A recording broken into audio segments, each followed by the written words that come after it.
शुभ और मंगलमयी हो। इससे पहले की कथा सुनने के लिए आप सबका बहुत बहुत आभार। आज सुनिए फाल्गुन मास महात्म्य में आगे का वृत्तांत। मार्कंडेय जी धर्मराज युधिष्ठिर को पापियों की नरक यातना का वर्णन करते हुए कह रहे हैं, हे युधिष्ठिर, मनुष्य अपने कर्मों के अनुसार क्रमशः एक एक नरक का उपभोग करते हैं। अपनी कुत्सित कामनाओं के कारण जो कुकर्म उन्होंने इकट्ठा किए हैं, उसी के फलस्वरूप तपाई हुई लोहे की सांकल से बांधकर अंधेरे में बड़े बड़े वृक्षों की शाखाओं में पापी मनुष्यों को लटका दिया जाता है। फिर यमदूत उन सब को बड़े जोर जोर से झुलाते हैं। तेजी से झुलाए हुए वे सभी पापी अचेत हो जाते हैं।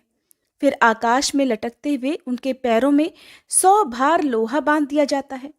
उस महान भार से वे सब लोग अत्यंत संतप्त हो जाते हैं और अपने अपने कर्मों को याद करते हुए निश्चल भाव से मौन रह जाते हैं। इसके बाद क्रमशः आग में तपाकर खूब लाल किए हुए लोहे के कंटीले दंडों से यमदूत उनके मस्तक पर मारते हैं। इसके बाद उन्हें विष्ठा और कीड़ों से भरे हुए कुएं में डाल दिया जाता है। घोर यमदूत सब ओर से घेर कर पापियों को आग में पकाते हैं। उसके बाद उनके शरीर पर नमकीन पानी डाल देते हैं। कितने ही पापियों को लोहे के कड़ाहे में बैगन की तरह भूनते हैं, फिर गंदे कुएं में डाल देते हैं। मैदा, रक्त और पीप से भरी हुई बावली में भी पापियों को फेंक दिया जाता है और वहां उन्हें कीड़े तथा कौवे लोहे की तरह तीखी चोंचों से नोच नोच कर खाते हैं। कितने ही पापी मनुष्यों को तीखे त्रिशूलों में गुम्फित करके उन्हें धधकते हुए अंगारों पर मांस की तरह पकाया जाता है। इसी प्रकार यमदूत पापियों को खूब तपे हुए तेल से भरे कड़ाहों में बहुत बार पकाते हैं। जो झूठ और अप्रिय बोलने वाले हैं, उनकी छाती पर चढ़कर और पांव से दबाकर तपाए हुए मजबूत संडसे से उनकी जीभ उखाड़ ली जाती है। दंभपूर्ण झूठे शास्त्र से प्रेरित होकर जो ब्राह्मण यज्ञ के नाम पर अधिक धन इकट्ठा करता है, उसकी जिह्वा भी तीखे भाले से छेदी जाती है। जो मूर्ख मनुष्य अपने माता पिता और गुरु को फटकारते हैं, उनके मुंह में बार बार बालू भरकर पानी से सींचा जाता है। इसके बाद खारा और गर्म जल भरा जाता है। फिर खौलते हुए तेल को उड़ेल दिया जाता है। यमदूत उन पापियों के पैर पकड़कर कीड़ों से भरी हुई विष्ठा पर घसीटते हैं। फिर सींग से दबाकर उन्हें लोहे के शालमली वृक्ष में बांध दिया जाता है। इसके बाद वे महाबली भयानक दूत उन्हें पीछे की ओर से मारते हैं। अत्यंत प्रबल दांतीदार आरे से मस्तक की ओर से चीरते हैं। अपने भयानक कर्मों के परिणाम से वे पापी जीव भूख लगने पर अपना ही मांस खाते और प्यास लगने पर अपना ही रक्त पीते हैं। जिन मूर्ख पुरुषों ने कभी अन्न और जल का दान नहीं किया, न किसी के दान का अनुमोदन ही किया है, वे मुदगरों से जर्जर करके ईख की तरह पेरे जाते हैं। घोर असिताल वन में टुकड़े टुकड़े करके काटे जाते हैं। उनके सभी अंगों में सुई चुभोई जाती है। इसके बाद उन्हें शूली पर चढ़ा दिया जाता है। शूली पर चढ़ाने के बाद उन्हें बार बार हिलाया जाता है और खींचा जाता है, फिर भी उनकी मृत्यु नहीं होती। उनके शरीर से मांस नोच लिया जाता है। लोहे के मुदगरों से मार मार कर उनकी हड्डियां चूर चूर कर दी जाती हैं। बलशाली यमदूत उस दशा में भी उन्हें अनेक बार जल्दी जल्दी घसीटते हैं और फिर वे पापी जीव बहुत लंबे समय तक नरक में रहकर दारुण यातनाएं भोगते हैं। उनका मुंह बालू से भरा होता है, इसलिए वे सांस तक नहीं ले पाते। इन सब यातनाओं के बाद अनेक प्रकार के यमदूत रौरव आदि नरकों में उन्हें घोर पीड़ा देते हैं। महारौरव की पीड़ाओं से महान धीर पुरुष भी रो देते हैं। मुख, लिंग, गुदा, पार्श्व, पैर, छाती और मस्तक में तपाए हुए लोहे के तीखे मुदगरों से यमदूत मारते हैं। जो स्त्रियां पराये पतियों का आलिंगन करती हैं और अपने पति की सेवा में नहीं रहती, ऐसी स्त्रियों से यमदूत कहते हैं, अरे अब तू क्यों जल्दी से भाग रही है? कुछ याद है या नहीं? तूने अपने पति को धोखा दिया था और एक पापांध परपुरुष को बड़े सुख से गले लगाया था। ऐसा कहकर वे उन्हें लोह कुंभ नामक नरक में फेंक देते हैं और धीरे धीरे पकाते हैं। कभी उन्हें जलती हुई अग्नि में रांधते हैं, तपती हुई शिलाओं पर बिठाते हैं, अंधेरे कुएं में फेंक देते हैं और अजगर सांपों द्वारा डसाते हैं। जो धर्म का उपदेश देने वाले महात्मा आचार्य की निंदा करते हैं, शिव भक्त ब्राह्मण तथा सनातन शिव धर्म पर दोष लगाते हैं, उनकी छाती, कंठ, जिह्वा शरीर की संधियों और दोनों ओठों में कांटे ठोक कर उन्हें कील कर देते हैं। इस प्रकार पापाचारी पुरुषों को यमलोक में बड़ी भयानक यातनाएं दी जाती हैं।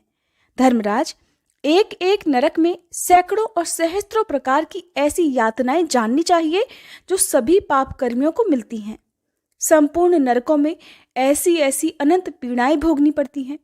अपने अपने कर्मों से नरकों में गिराए हुए पापी जीव क्रमशः इन सभी नरकों में पकाए जाते हैं। महापातकी मनुष्य सब नरकों में चंद्रमा और नक्षत्रों की स्थिति जब तक है तब तक अनेकानेक यमदूतों द्वारा पीड़ा भोगते हैं।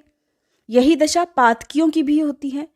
उपपातकियों को इससे आधी यातना मिलती है। हे तात युधिष्ठिर, कब किसकी मृत्यु हो जाएगी ये नहीं पता होता, और अचानक यदि मृत्यु आ गई तो कौन मनुष्य यहाँ वर्ष या दिन पा सकता है। फिर तो सब कुछ छोड़कर अकेले ही परलोक की यात्रा करनी पड़ेगी। इसलिए पूरा प्रयास करके सत्य धर्म परायण हो जाओ।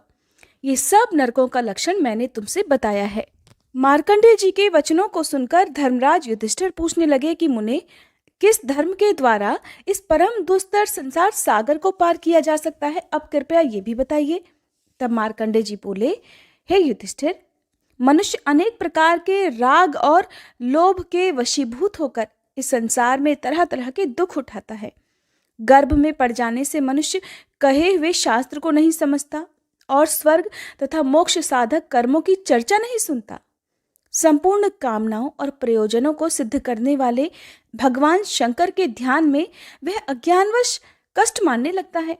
वास्तव में भगवान शिव का चिंतन ही नरक से छुड़ाकर अपना परम अद्भुत कल्याण करने वाला है। जो जम्बू द्वीप में आकर मनुष्य योनि में जन्म लेता है फिर भी नर्मदा देवी की शरण में नहीं जाता, वो भाग्यहीन है। इस संसार में पाप से दूषित मन वाले मनुष्यों को उत्तम गति देने वाली नर्मदा से बढ़कर दूसरी कौन नदी है। जो पाप हारिणी महादेवी नर्मदा का ध्यान करते हैं उनकी पाप राशि नष्ट हो जाती है। जो नर्मदा का मन से स्मरण और वाणी द्वारा कीर्तन करता है वह परलोक में जाने पर यमदूतों द्वारा पीड़ित नहीं होता। नरक में स्थित होने पर भी जो नर्मदा नदी और भगवान शिव तथा विष्णु जी का स्मरण करता है उसे यमराज के दूत तत्काल त्याग देते हैं। अगर वैदूर्य पर्वत और अमरकंटक पर भोग और मोक्ष फल देने वाले परमेश्वर ओंकार जी विद्यमान हैं तो पापी मनुष्य यहाँ क्यों शोक करते हैं। वहीं संपूर्ण लोकों पर अनुग्रह करने वाले सिद्धलिंग, सिद्धेश्वर, यज्ञेश्वर और शशिभूषण हैं। नर्मदा के दक्षिण भाग में महेश्वर और कपिलेश्वर लिंग है। उस स्थान को विद्वान पुरुष शिव क्षेत्र कहते हैं। जो मनुष्य सदा पुष्प, धूप, आरती और तर्पण आदि के द्वारा भक्ति पूर्वक इन लिंगों की पूजा अर्चना करते हैं वे नरक से छूटकर शिवलोक को जाते हैं। हे अनघ, तुमने जो कुछ पूछा था वो सब मैंने तुम्हें बता दिया। पापी पुरुषों को यमराज ने ये बताया है कि जो लोग गोदान, स्वर्णदान, तिलदान, अन्नदान, जलदान, सब सामग्रियों का दान तथा महल और बगीचे का दान करते हैं वे घोर नरक स्वरूप यमलोक में नहीं जाते। भगवान शिव के वचनानुसार वे सब पापों से मुक्त हो जाते हैं। सम्मान को अपमान ने, प्रियजनों के संयोग को वियोग ने और जवानी को बुढ़ापे ने ग्रस लिया है। वृद्ध मनुष्य धर्म, अर्थ, काम और मोक्ष किसी भी पुरुषार्थ का साधन करने में समर्थ नहीं होता।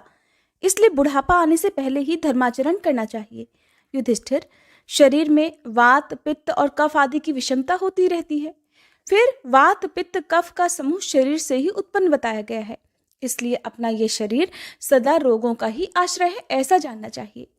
जब वात का प्रकोप होता है और मनुष्य ज्वर से पीड़ित होता है तब अनेक प्रकार से होने वाले रोगों के कारण उसे बहुत सारे दुख सहने पड़ते हैं। इस शरीर में मृत्यु के साधन 100 से भी अधिक हैं। इनमें से एक मृत्यु तो काल रूप है और बाकी मृत्युएं आगंतुक मानी गई हैं, अचानक आ जाती हैं। जो आगंतुक होती हैं वे औषधि सेवन से तथा जप, होम और दान आदि से शांत हो जाती हैं, परंतु काल रूप मृत्यु किसी भी उपाय से शांत नहीं होती। विष और मद्य आदि से मनुष्य की अपमृत्यु होती है। इसलिए इन सब वस्तुओं का सेवन कभी नहीं करना चाहिए। अनेक प्रकार के रोग, कष्ट, सर्प आदि जीव, विष और मारण आदि के प्रयोग ये सब देहधारियों के लिए मृत्यु के द्वार हैं। अगर मनुष्य का मृत्युकाल आ पहुंचा है, उस समय रोग सर्प आदि से पीड़ित हो, तो साक्षात धन्वंतरी भी उसे नहीं बचा सकते। काल पीड़ित मनुष्य की रक्षा करने में औषधि, तप, दान, मित्र और बांधव कोई भी समर्थ नहीं होता। युधिष्ठिर श्रेष्ठ और सुंदर स्त्री, पुत्र, मित्र, राज्य तथा ऐश्वर्य आदि तरह तरह के संपूर्ण सुखों को मृत्यु अचानक ही छीन लिया करती है। राजन, भाई बंधु आदि के रूप में जो ये दुस्तर संसार है, इसका तुम्हें यत्किंचित परिचय दिया गया है। ये सब परिणामी नाशवान है, काल का भोजन है, ऐसा जानकर प्रयत्न पूर्वक नर्मदा का सेवन करना चाहिए। नर्मदा सब दुखों का निवारण और संपूर्ण शोकों का नाश करने वाली है। जो जिन कामनाओं को पाना चाहता है, नर्मदा देवी उसे वो सभी वस्तुएं दे देती हैं। मार्कंडेय जी आगे कहते हैं, हे युधिष्ठिर, महिष्मतीपुरी के पश्चिम अशोक वनिका नामक एक पापहारी तीर्थ है, जो सभी प्रकार के शोकों का नाश करने वाला है। वहां स्नान करके अपने वैभव के अनुसार गौरी देवी का पूजन करे। वहीं मातंग मुनि का आश्रम है। जो स्त्री शुक्ल और कृष्ण पक्ष की तृतीया को गंध, धूप, चंदन, तरह तरह के उपहार तथा दीपावली जलाने आदि के द्वारा वहां भक्ति पूर्वक गौरी देवी का पूजन करती है, वह रूप और सौभाग्य से संपन्न पति प्राप्त करती है। युधिष्ठिर, पूर्व कल्प की बात है, मातंग नाम से प्रसिद्ध देवर्षि ने नर्मदा नदी के तट पर रहकर बड़ी दुष्कर तपस्या की थी। महर्षियों के सत्संग और नर्मदा के दर्शन से उन्होंने पाप बुद्धि का परित्याग करके धर्म बुद्धि का सहारा लिया था कि मैं विरक्त हूं और भिक्षु हूं, ऐसा विचार कर वे अशोक वनिका में गए और जटावल्कल धारण करके कंद, मूल और फल का आहार करते हुए 1 सहस्त्र दिव्य वर्षों तक भगवान शिव की आराधना में लीन रहे। सभी मंत्रों में उत्तम ओम नमः शिवाय, इस षडक्षर मंत्र का वे दिन रात अपने हृदय में चिंतन करते थे। उनकी उस पराभक्ति को जानकर देवाधिदेव महादेव जी ने उन्हें प्रत्यक्ष दर्शन दिया और कहा, सुव्रत, इस ध्यान से तुम्हारा कल्याण हो, मैं तुम पर अति प्रसन्न हूं, तुम वर मांगो। तब मातंग मुनि बोले, देवेश्वर, ये तीर्थ मातंग के नाम से विख्यात हो जाए। इसमें चांडाल, श्वपच आदि पाप योनि के जीव तथा जप आदि से रहित पुरुष भी पाप मुक्त होते रहें, और जो यहाँ स्नान करके नर्मदा तटवर्ती मातंगेश्वर लिंग का पूजन करे, उसका संसार बंधन छूट जाए। मातंग मुनि का ये वचन सुनकर महादेव जी बोले कि मुने, मेरी कृपा से ये सब कुछ तुम्हारी इच्छानुसार ही होगा। ऐसा कहकर भगवान शिव पर्वत श्रेष्ठ कैलाश को चले गए और मातंग मुनि वरदान पाकर दिव्य विमान पर आरूढ़ होकर उमा महेश्वर धाम को गए। चैत्र के कृष्ण पक्ष में जो चतुर्दशी और अमावस्या तिथि आती है, उसमें वहां जो कुछ दान, होम आदि किया जाता है, वह अक्षय फल देने वाला होता है। उसी तीर्थ में तिल और जल द्वारा तर्पण करने से और गुड़ सत्तू का पिंडदान देने से 14 इंद्रों के स्थित काल तक पितर तृप्त रहते हैं। अशोक वनिका नाम से प्रसिद्ध स्थान मातंग तीर्थ कहलाता है। वह नर्मदा के उत्तर तट पर विराजमान है। हे युधिष्ठिर, अब मैं नर्मदा के दक्षिण तट पर विद्यमान मृगवन नामक तीर्थ का भी वर्णन करूंगा। महाराज, वहां एकादशी को स्नान करके शंख चक्र गदाधारी भगवान विष्णु का अर्चन करे और निराहार रहकर रात बिताए। प्रातःकाल होने पर फिर गंध और पुष्पों द्वारा मृगवन में श्रीहरि की पूजा करे। वहां एक ब्राह्मण को भोजन कराने पर लाख ब्राह्मणों को भोजन कराने का पुण्य मिलता है। तिल और जल की अंजलि देने से पितरों को वैष्णव पद की प्राप्ति होती है। वहीं उत्तम वराह तीर्थ है, जहां वराह रूप धारण करके भगवान ने इस पृथ्वी का उद्धार किया था, और वहीं अमित तेजस्वी श्रीहरि ने विश्वरूप को भी धारण किया था। जो पतिव्रता नारी मासोपवास व्रत करके वहां विधि पूर्वक स्नान करती है, वह अंत में विष्णु धाम को जाती है। जय भोलेनाथ। आज की कथा में बस इतना ही। इसके आगे का वृत्तांत